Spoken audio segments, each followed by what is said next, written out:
একটা দল, যেই দল ব্যাপকভাবে এই বাংলাদেশের এই ভূখণ্ডের মানুষের ইতিহাস সংগ্রামের সাথে প্রতারণা করে চলছে, মুনাফেকি করে চলছে, তাদেরকে ছোট করেছে।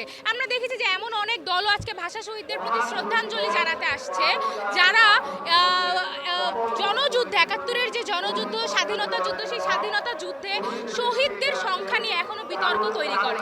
এখানে জামাতে ইসলাম ফুল দিতে আসছে, যাদের ছাত্র সংগঠন গত বছর ৫ আগস্ট টিএসসিতে রাজাকারদের ছবি প্রদর্শনী করেছে, স্বঘোষিত রাজাকারদের ছবি প্রদর্শনী করেছে। সুতরাং আমি মনে করি জামাত ইসলাম যে আসলে তাদের যে পরাজয়টা সেটা তারা মেনে নিতে পারছে, একই সাথে জনগণের সামনে এক ধরনের ভেগ ধরছে, জনগণের সাথে ধরনের প্রতারণা করছে।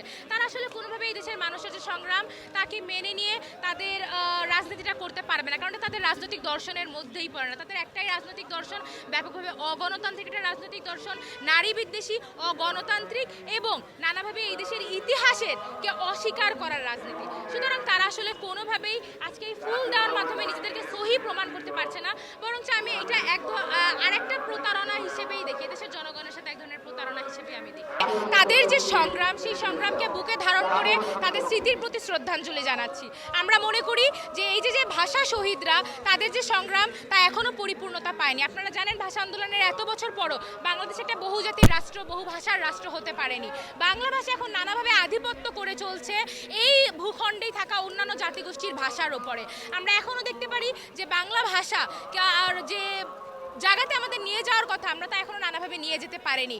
এখনও নানাভাবে এই ভাষার যে মর্যাদা, এই ভাষার নিয়ে যে কাজটা হওয়া উচিত, যেভাবে একে সংরক্ষণ করা উচিত, যেভাবে একে জীবিত রাখা উচিত, সেটা আমরা নানাভাবে করতে পারছি না, নানাভাবে আমরা সেটাতে ব্যাহত হচ্ছি। এই কারণে আসলে যে রাষ্ট্রীয় পরিকল্পনা দরকার, সেটাও হওয়া দরকার। ভাষা আন্দোলনের এত বছর পরও বাংলাদেশে একটা একাডেমি আছে, সেটার নাম বাংলা একাডেমি, সেটার নাম ভাষা একাডেমি না। এটা আমাদের জন্য আসলে লজ্জাজনক। তার মানে এই যে ভাষা শহীদরা, যারা ভাষার মর্যাদার জন্য লড়াই করেছিল, যারা একটা রাষ্ট্রে কেবলমাত্র উর্দু একটা ভাষা, যা রাষ্ট্রভাষা হতে পারে না, সেই সংগ্রামটা করেছিল। আজকে যে নতুন একটা রাষ্ট্র, সেই সংগ্রামের ধারাবাহিকতায় যেহেতু নতুন একটা রাষ্ট্র গঠিত হয়েছিল, সেই রাষ্ট্রে আমরা দেখতে পারি যে সেটা কেবলমাত্র একক ভাষার রাষ্ট্র না, সেখানে বহু ভাষায় আছে। কিন্তু আমরা দেখতে পাচ্ছি যে বাংলা ভাষা এখন এককভাবে অন্যান্য ভাষাগোষ্ঠী মানুষের উপর আধিপত্য করছে।